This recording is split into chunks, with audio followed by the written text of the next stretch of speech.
Welcome to World Malbec Day, live from ToutSuite in their studios in hip downtown Napa Valley, when we're going to taste some great Malbecs. And Malbec is the grape of Argentina. Did you know that? We're going to help you, give you more information, taste some great Malbec with some world-class Malbec experts. And we're going to have, obviously, questions from the audience. So if you're out there, go ahead, send us your questions. We'll be tasting 4 great Malbecs, talk about Mendoza, Argentina, what makes Malbec so special, how it's a reflection of the land, the soil, the sun, the altitude, the brightness of the snow melt on the Andes, and how it's really been one of the great success in America for great red wine lovers. So welcome. I'm joined here by Christopher Pobby on my right, Vice President and General Manager of Chatterbox, a wine marketing group in Napa Valley. Thank you. Welcome. Thank you. When was the last time you had a glass of Malbec? Oh, probably about a week ago, getting ready for the show. A week ago. That's too long for World Malbec Day. Uh-oh. Some of these wines can be your friends every day. Every day. And that's what makes Malbec so special. It's approachable and it's affordable. And we're going to also see some very deep, serious, age-worthy Malbec. That's what's unique about Malbec. And on my left, we have Rhett from the Bounty Hunter. He's the nose. He's the man that buys all the great wines for Bounty Hunter, a great source for finding wines from all over the world. So welcome, Brett. He's just come back from Burgundy and the Rhone. You tasting any good Malbecs out there? No, it's a little tough to come by. Some good Gamay, though. Okay, yeah. In fact, where is Malbec from? Malbec is from my old country, France, but of course, it was taken to Argentina, and there it really took on a new identity. It's from the southwest of France. It was also planted in Bordeaux, but it didn't do very well after the phylloxera, this funny event of this little root louse that wiped out the vineyard. And when it got to Argentina, it really became its own vine. And really, Argentinian Malbec is totally unique. Cannot be compared. And how often in our lives do we get to taste a new wine style that's emerged on the whole world scene? Malbec from Argentina. It's really been a success story and really something that's come out to the market for the last, let's say, 10 or 15 years. So, as an introduction, any of you guys want to tell me about your first introduction to Malbec, where you tasted it, what you thought about it, and then I think we'll get into the first wine right away. Most of our business in South America is at the higher end, and I would say our first interest to Malbec, I put it at about the same time frame, maybe 10 years ago, and there was a time when, based on I think land costs, labor costs, etc., that a lot of there were a lot of Napa, California winemakers who were trying their hand down in South America. They could do it at a very high level, and obviously with the differing hemispheres, they could work harvests in both places. So we started seeing more and more of it, and now there's at least a half dozen high-flying California consultants that I think really enjoy making wine in Argentina specifically. That's a great point, Red. Thanks for mentioning that. Obviously, Argentina is the 4th largest wine producer in the world, so a big producer, but of course it's one of the countries that drinks the most wine, maybe 5 times the amount of wine that's consumed in the US, 20 gallons versus 2 or 3 gallons. So they drink a lot of wine, and why do they need to export it? But of course it's a country that's gone through boom and bust cycles, very rich in agriculture, and when they wanted to export, they said, we need expertise. And they brought people down like, Paul Hobbs, for example, Michel Rolland, great wine consultants for the world, came and fell in love with that land. The thing about Argentina, it's a land of passion. You may have heard the tango at the beginning of the show. Tango is the music of passion, of love. It's, polo players. It's a fast-paced, exciting sport. Argentina is about action. It's about soccer. Probably if you watch soccer, you know about Argentina. Soccer. So polo, tango, soccer, the gaucho, the good old South American cowboy, this romantic figure, and the great beef that they eat there, which we'll talk about what goes with all these great wines. But what's really unique is obviously, the wines and, of course, the spirit of Argentina. So I think we'll get right into the first wine. And what was your first experience with a Malbec? When I was working in New York on the import side of the business, we were noticing that consumers wanted a more organic wine. They were moving towards wines that were biodynamic and were sustainable. And we found out that in the southern hemisphere, and particularly in Argentina, the grapes, there was less pesticides used. There were great farming techniques. There was a smaller amount of that population, and so therefore the farming techniques were really pure and clean. The wines came without a lot of louses, a lot of bacteria, phylloxera, various things Very like good that. point. What And the so climate. wines were very pure and delicious. Cheers, guys. Very good point, and this is a perfect introduction to the first wine, Arido. That means arid. This is where the vines grow, high altitude desert at the foot of the Andes. So you get water from the snowmelt, and the Incas actually introduced all the irrigation channel. But arid means dry. It means lots of sunlight. High altitude means it affects the polyphenol, the anthocyanins, the tannins in the wine. These are wines always of great color. You don't judge a wine by its color, but wow, you look at the brightness and the depth of an Argentinian Malbec, and you know it's been ripe and it's to full maturity. And dry climate, no, of course, pests, no mildew, no funguses, very few insects because of very hot temperatures during the day, cool temperatures at night because of the altitude, and we'll talk about altitude a little bit later. So we're going to try our first Malbec. This is called Arido, and it's a Malbec from Mendoza. So Mendoza is the most important place. If you're going to just try one Malbec, we'll go to Mendoza. A little later, we'll talk about different regions of Argentina where they actually also grow grape, because it is the most planted grape, sort of quality grape that we know in Argentina. So from the north to Salta, all the way to Patagonia, you plant Malbec. But this is Mendoza, the Napa Valley, let's say, or the Bordeaux of Argentina. Okay, gentlemen, how about some comments on this first wine? Is this a classic? Is this how we identify Malbec for the consumer? What are the traits of Malbec? It's juicy. At an entry-level price point, I think Malbec represents one of the finest consistent values in the world. And it's something that you're rarely going to be disappointed by, even at what I consider to be an entry-level price point. This is where it's what we call a Wednesday night wine, not every night Saturday night. It's fruity, it's soft, it doesn't have any hard edges, it's not tannic, it's not acidic.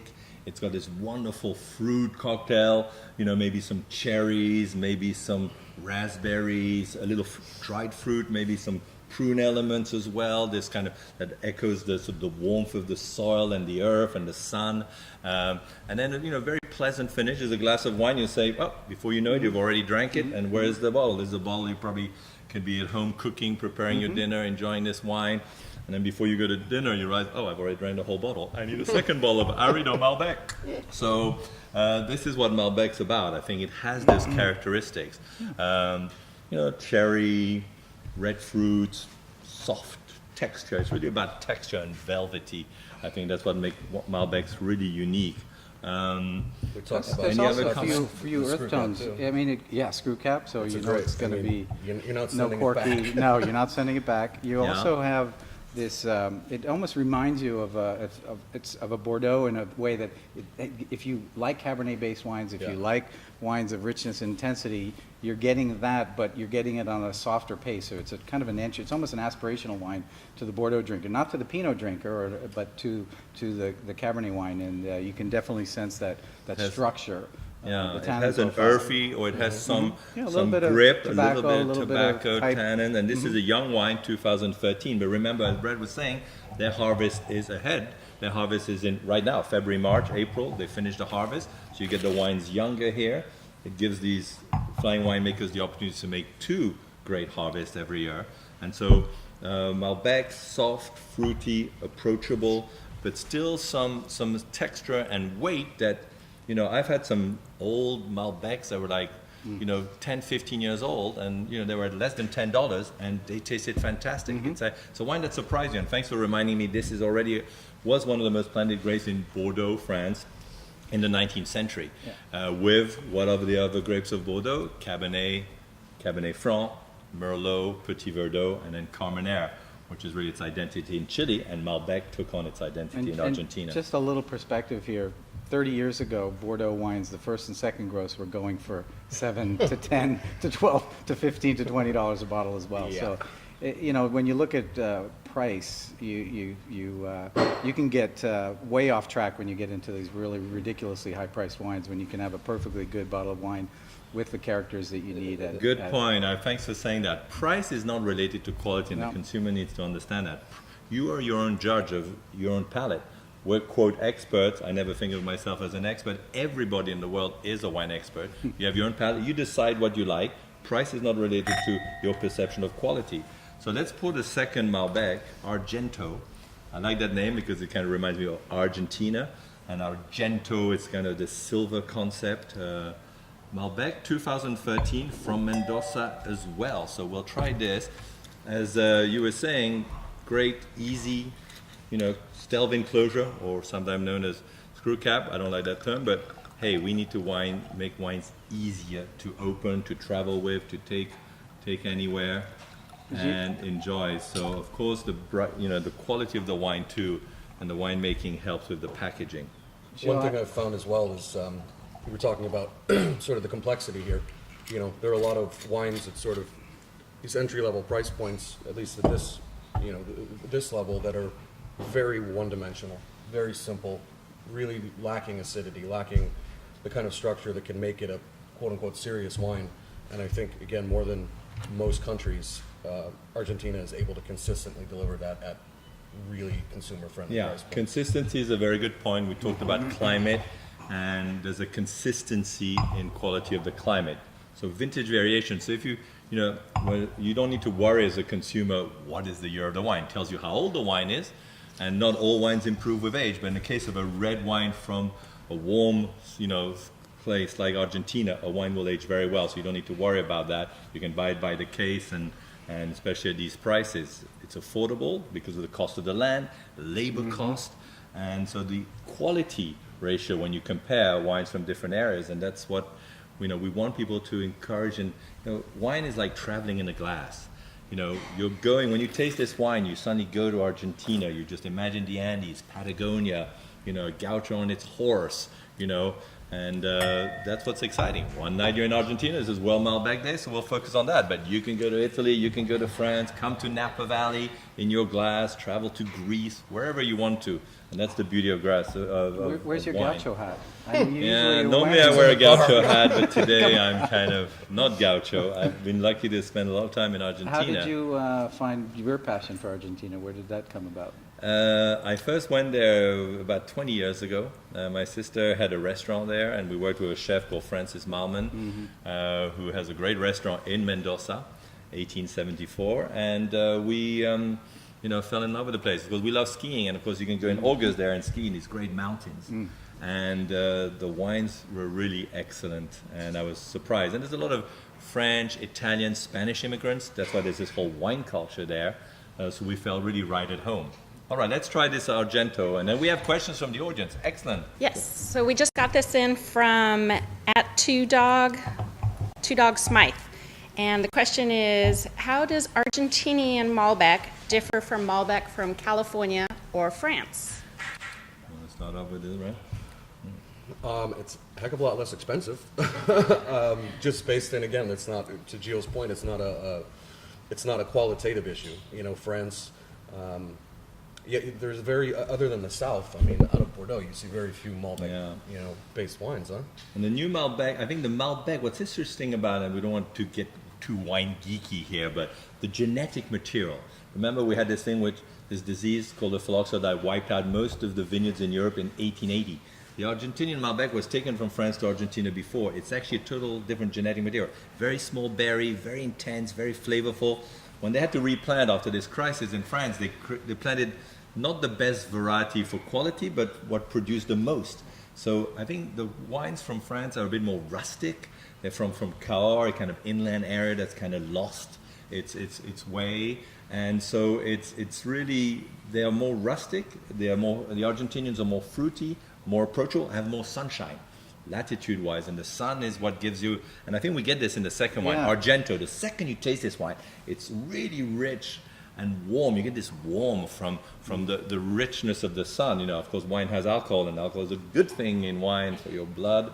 And so I think that thing, California, interestingly, doesn't have any Malbec. So if you're going to have Malbec, it has to be from Argentina. There's really no other country. And I hope that answers your question. Thank you. We have a question from one of our Twitter followers that's following the live feed right now. They want to know what is the best food to pair with Malbec? In fact, yeah, it's a good idea. I can smell there's a little barbecuing going around outside the studio here. Pulled after pork. this. So Bounty Hunt has great barbecue and a great restaurant. What do you recommend with Malbec? We have just a week or so ago. We were trying out some new recipes in the kitchen, and sort of a variety sausage platter with Argento. It was just perfectly enjoyable. It's not a meal that you sit there and pontificate over or come up with flowery adjectives. It married. It just worked. Yeah. How about you, Yeah, Chris? Obviously for all those reasons, the meats and the barbecue, but I see nice soft cheeses as well. Very nice fresh cheeses, farm fresh cheeses, and I'm sure you have many in Argentina. Here in Napa Valley, we have lots of great fresh cheeses. Cheese, yeah. meat, of course, ribs, beef. That's Argentina is very well known. Lamb, roasted lamb is fantastic. Lamb chop. But I think you can also go, with the Italian tradition. Every restaurant you go in Argentina, they make their homemade pasta, and I think pasta bolognese, but it can be, mushrooms. It can be, eggplant parmesan. You can be a vegetarian and drink lots of Malbec. There's no really rules. Even ethnic cuisine, having some of the spicy elements in this Argento Malbec, for example, I would try it with some, even some lamb curries, or I'd be ready to give it a go. This is the beautiful thing about wine. Of course, it's a full-bodied red wine, so normally you want some really pretty rich food. It's not the idea with oysters. If you're going to have oysters, you drink Torrontés from Argentina.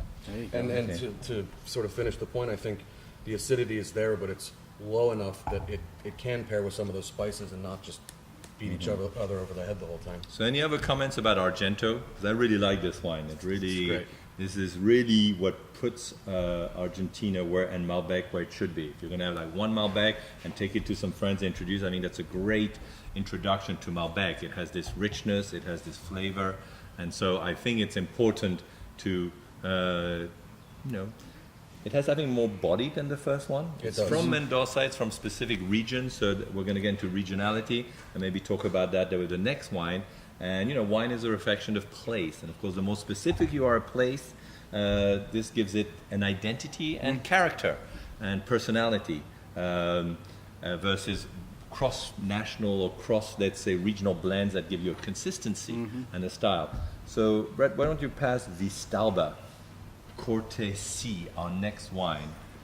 Okay, this is a Malbec Cabernet Sauvignon blend with a little bit of another grape called Bonarda. Traditionally, Argentina made a lot of blends. Remember, some of the best wines are not just monovarietal or single varieties. Some of the best wines are, because us as individual versus a team, you can improve if you can work as a team. So that's why traditionally people blend it. Historically, the farmers blended to balance their risk. They wouldn't put all their eggs in one basket, not just one variety. We said about Argentina, it has amazing, climate. The only risk it has is actually hailstorms because of the Andes, and sometimes the rain. There's only about 10 inches of rain in Mendoza, and if it rains because of the altitude, you suddenly get really bad hailstorm. And some vineyards have actually hail protection, which is raising the price of, farming the grape. But so, do you? I should know this, but honestly, I don't. Can you give me and the audience a sense of how big of a region Mendoza is? Oh yeah, good question. Mendoza is about 240,000 acres. Whoa. So it's about twice the size of Bordeaux. It's about, let's say, 10 times the size of Napa Valley. It's a big wine growing region. There's lots of vineyards, and that's a good thing because it's the life and blood of that region of the country. They take it very seriously. It has a great tradition, and it's when you go there, they just focus on wine. So next wine, Vistalba. So that's a wine from, I believe, just one estate. What does that mean? It comes from a winery that has its own vineyards by the Polenta family, Vistalba. And Corte means blend. So this is a blend. They do Corte A, Corte B, Corte C. This is Corte C, which has Cabernet, but mostly Malbec, and there's this other really rare grape called Bonarda, which is another one of these lost grapes that was brought from Europe to the Americas and kind of disappeared from Europe. Zinfandel would be one, Carmenère, Petit Syrah, Charbono. You may have heard of Charbono. Sure. This is actually what we believe is in this Bernarda in Argentina. Is Widely the planted here, Californian Charbono. Charbono. So what do you think of this wine? The Cabernet definitely adds a different dimension. Yeah. The fruit tannins and the length. I would be curious just to see what this was. Do any of the A or B, are they 100% Malbec, or are they all No, blends? there's always a little bit of Cabernet in the Have Corte. have you tasted the base Malbec without the cab? I'm just curious to see how they dance. Yeah, good point. I think the Malbec adds, middle palate, is ripe and fruity. It's referred to as similar to Merlot historically. And Cabernet, of course, gives structure. It's like when you're doing a blend, it's like you're looking at a body. So you have the bones, you have the tendons, you have the muscle. And I believe, Cabernet really is the bone structure. Yeah. Malbec would be the flesh. And Cabernet Franc would add a little tension and nerve in its element. And then, of course, Bernarda adds a spice. And it's a bit like Petit Verdot would in a blend. I think you get this is much more complex as a wine. It's not just a beautiful fruity wine. This is a wine that actually makes you stop and think, "Wow, Yeah. what is this? What's in it?" I'm I not think waiting for definitely the end of the meal more for serious. cheese. Yeah. I'm going right to the main Yeah. course with this wine. This is a wine and that's an estate. It's a small production. It's a little, a historical family that's farmed this vineyard for a long time. So it's that makes it unique. And it's from Luján de Cuyo, which is one of the best areas. These appellations, when we talk about wine, we talk about region, Mendoza, and then we talk about more specific area. Oh, we have one more question from the audience. Come on up, young man. Yes. Welcome. And so I know Argentina is one of the world's leaders in biodynamic and organic agriculture, especially viticulture. Now, why do you think that is? Is it because they don't need it? Because I think, most of the people live on the land and farm. It's still a country where there's a lot of people living on the land. If you think of America, 3% of the population lives in the farm. Most people are city dwellers. Mendoza, everybody lives on the land. And so if you're close to your environment, you have to protect your environment and when you plant a vine, you're planting for the second or third generation. A vine, remember, can live over 100 years. So you have to protect that. Of course, historically, they were poor, so they didn't have the big agrochemical companies coming and saying, buy this product, buy this product. And of course, the climate, high altitude, very dry, crystalline water would help. And just doing things the old-fashioned way, looking at the stars, timing things. You needed manure or fertilizer, well, you have your horse. Remember, they love horses. They have lots of horses, they have lots of cattle. So organic fertilizers and just being close to the stars. If you're up at, 5,000, 10,000 feet, I guess you pay attention to what's going on above you maybe. So that may be one idea why they're big on organic and biodynamic farming. Very good question. It's a great question, and Yeah. to the right man, the master sommelier, Yeah. this is something that you downplay a little bit, but you have a tremendous tasting history, and the fact that you are accredited as the master sommelier, you've seen a lot of a historical perspective and tasted these profiles, and in getting ready for the show, one of your colleagues, Ken Fredrickson, an MS, told me that in the valley they had such great farming techniques way before modern technology came in, and then when they added modern technology, some of this next generation from Italy and France, there was a natural fit, and they just kept going. Like these wines, they have the similar profile all the way through. They just keep getting better and better, but they keep their individuality.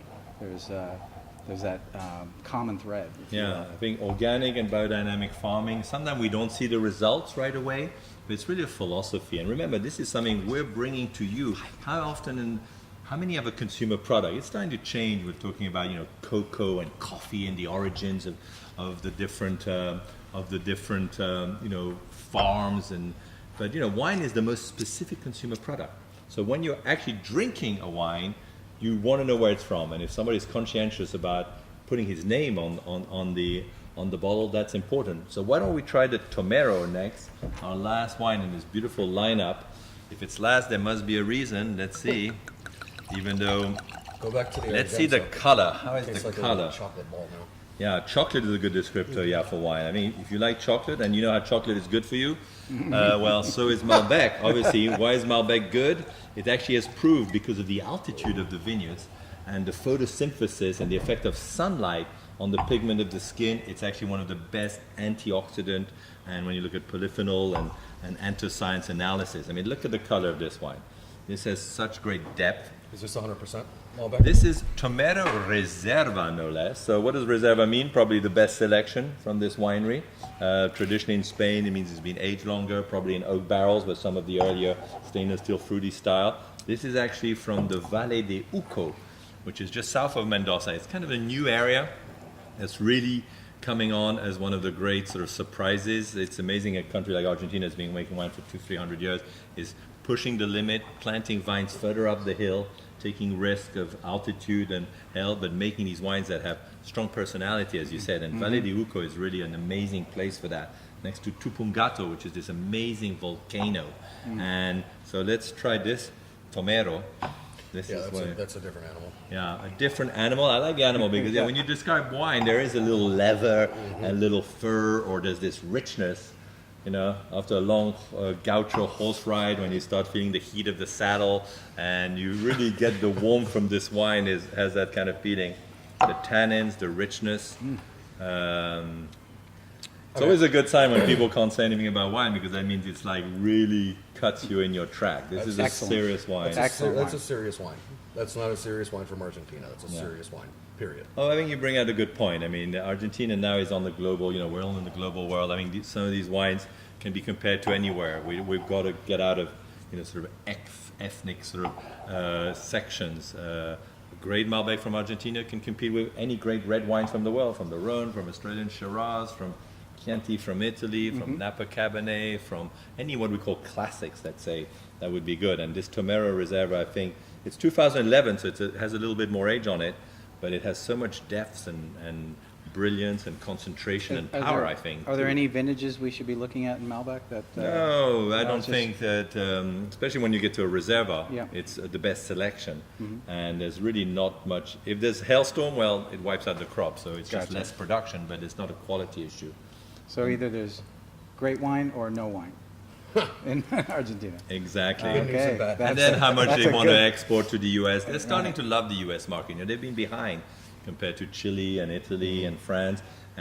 But the climb in the last few years has been really, because people, when they pick up a bottle and taste Tomero Malbec or Argento Malbec, they're wow. And this is a great value. This has softness, this has texture, this has body, this has also weight. It's fruity but earthy and spicy. It has it's very mouth-filling. But it's going to age too. And it's going to age really well. It goes with great foods, great with What's any this richness. gonna cost me out of pocket? What are we talking As about? vice president and general manager of Chatterbox, that's you right. don't ask the price. I think there'll be no problem. I think But- some of the consumers out there might want to know. how Yeah, much well, these the good wines news cost. is you can go to Bounty Hunter and go on their website and you order the wine right away. You get an idea of the price. I think they're doing even a package. If you were here today, all four in a kit, and that's great. You can go and reproduce this wonderful tasting experience that we did here on World Malbec Day, and ToutSuite did a great job setting up this amazing tasting. And what we've learned is like the diversity of Malbec, but there's still this richness all over. There's great price values, and you can't go wrong with Malbec from Argentina, and from Mendoza. So welcome to World Malbec Day, World Malbec everybody. Day. Indeed. Great, Thank you, Gilles. enjoy it. Ciao.